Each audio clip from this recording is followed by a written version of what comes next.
30 ans, c'était le moment où j'avais fait feed, où j'avais fait un premier cash out de plusieurs millions.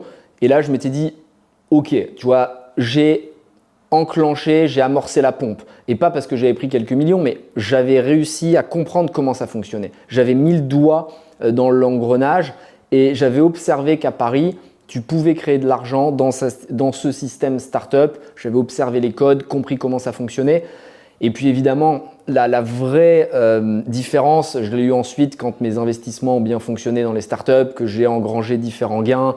Là, avec Blast, bon, ça a encore assis la sécurité. Mais ma vraie sécurité, je l'aurai quand j'aurai eu mon milliard. Et non pas parce que je pense que j'ai besoin d'un milliard pour être heureux, mais parce que c'est l'objectif que je me suis fixé. C'est vraiment un rêve, mais pas financier. C'est comme tu veux gagner, tu vois. Je sais pas, c'est comme si tu dis à un footballeur qui est chaud, ben, tu gagnes 3-0, pourquoi tu essaies encore de mettre des buts?